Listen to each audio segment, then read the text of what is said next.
So we have to talk about you and your domestic terrorist past. Let's start with this.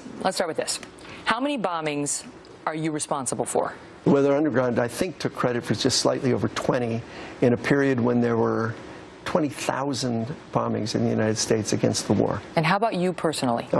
Me personally, I've never talked about it, never will. Okay. You could have hurt some people. Absolutely. You acknowledge that? Absolutely. You claim you never did, but you acknowledge the risks. Oh, there was a terrible risk, and we actually did hurt. 3 of our own people died in the townhouse in New York City in 1970. And that was an incalculable, horrible, devastating loss, and yet what they were apparently planning to do would have been more devastating. And so it's a tragedy personally to us and to me. But yeah, we'll get to that in a minute. And that was a nail bomb that they were putting together. But the Weather Underground began in 1969 with protests. It was over the Vietnam. Okay, over the Vietnam War. But it became more and more militant as the years passed, the early 70s. And in 1970, you declared a state of war against the U.S. government and urged your comrades, as you called them, to be more violent. Here is fellow weatherman Mark Rudd and your now wife, Bernadine Dorn. We challenge each other to be more violent. There's no way to be committed to nonviolence in the middle of the most violent society that history's ever created. I'm not committed to nonviolence in any way. Why was more violence the answer? You know, I wouldn't argue that more violence was the answer, but I do think that those are your people. Well, you know, what she said is I'm not committed to nonviolence. And Mark Rudd was part of your group. He was part of the Weathermen faction of SDS. He actually was never in the Weather Underground, but he was part of the... But you were upping the violent rhetoric as well. There's no question. Our rhetoric was, you know, outstripped a lot of what was going on. There's no question. But here's the reality. I was arrested opposing the war in Vietnam in 1965. Over the next 5 years, over the next 3 years, 5 years, I was arrested many times in demonstrations, in militant actions, sitting in at draft boards, all of it nonviolent, all of it an attempt to bring a screaming warning that we were killing 6,000 people a week. Mm-hmm. And when the war dragged on, after 1968, when a majority of people had come to oppose the war, largely through the efforts of people like Martin Luther King, the Black Freedom Movement, vets coming home and telling the truth, and the anti-war movement, those things came together and a majority opposed the war. Then the question was, how do we stop it if it won't stop? And this was a crisis for democracy and a crisis for the anti-war movement. In my own family, one of my brothers went to Canada, deserted the army, and I think he's a war hero for doing that. One of my brothers went to the communes, one joined the Democratic Party, tried to build a peace wing, and I did what I did. You think Bo Bergdahl's a war hero too? I think Bo Bergdahl, if he deserted, that was an heroic thing to do. Absolutely. Nobody knows if he did or he didn't. But I did blog about that because I think throughout history we should build monuments to the unknown deserters, the people who look at the craziness that they're asked to participate in and say, I'm not part of this. Okay, so I hear you now explaining what, you know, those sound bites we heard from Bernadine Dorn, your now wife. She wasn't at the time, but she is now. Mark Rudd and so on.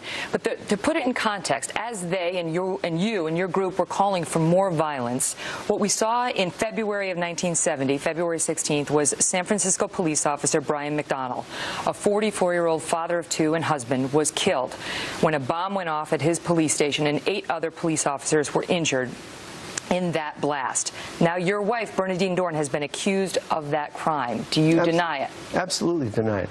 Absolutely nothing to do with it. But if it were, so this is one of the things that keeps recycling. And let me just tell them how it does, and I'll give you the floor. Larry Gratwall is somebody who infiltrated the Weather Underground. He claimed that you visited him in Buffalo in 1970 and complained that Bernadine Dorn had to do it herself, that bombing, because others, quote, weren't active enough in committing violence. And the San Francisco Police Union recently accused the Weather Underground of this murder. Complete lies. And Larry Gratwall was in SDS, but he was never in the Weather Underground.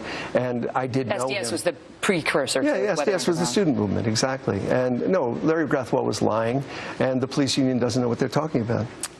Bernadine Dorn was not a fan of the police and referred to them typically as pigs. Sisters and brothers, a year ago we blew away the Haymarket pig statue at the start of the youth riot in Chicago.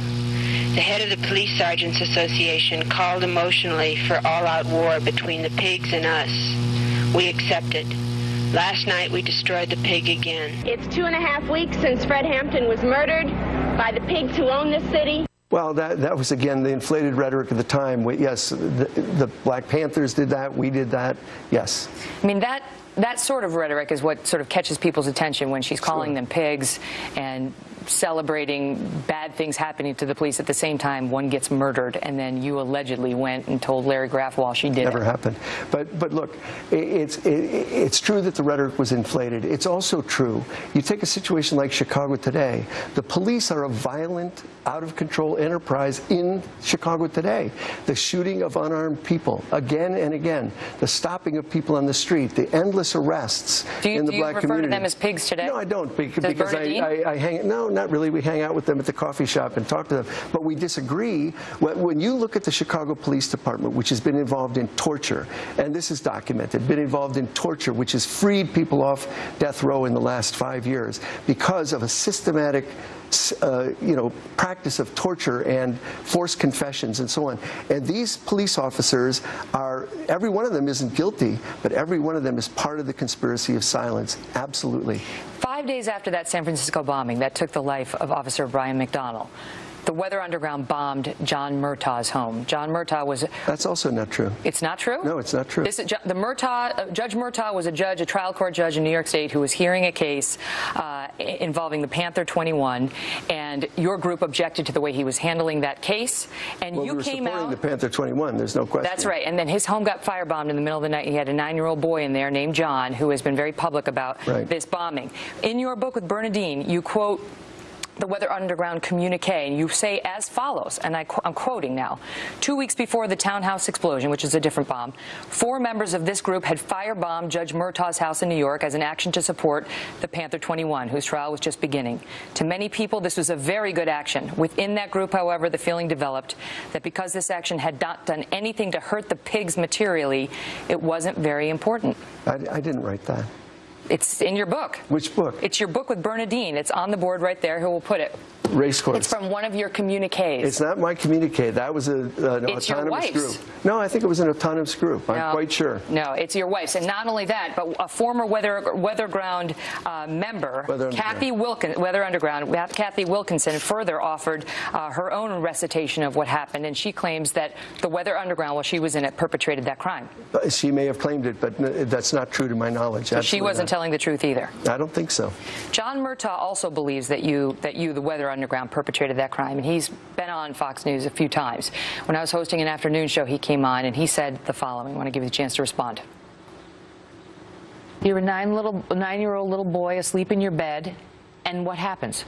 Actually, early in the morning of Washington's birthday, 4 bombs went off, 2 in the front of the house. There were 2 in the front that went off. There were bombs that they had placed under the gas tank of our car in the back of the house. The first 2 went off. The notion that Bill Ayers and the Weather Underground were about property damage, to make it sound like they were egging cars on Halloween night, is absurd. As far as I'm concerned, Kathy Boudin, Bill Ayers, Bernadine Dorn, and every one of them have blood dripping from their hands. Not true. It was always property damage in our activities, always. And so it's just not true. But one of the things do you deny that Terry Robbins was responsible for that bombing? Because he was part of the Weather Underground. You two were very close. We were very close, but he was in New York. I have no idea if he was, but I don't think he was. But he's gone, and so we don't know. He's one of the guys who blew himself up. That's exactly right.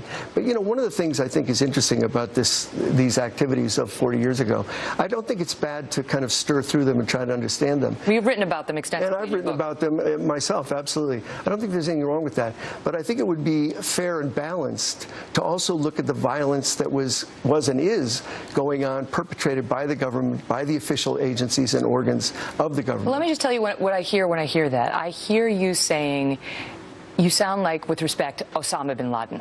What?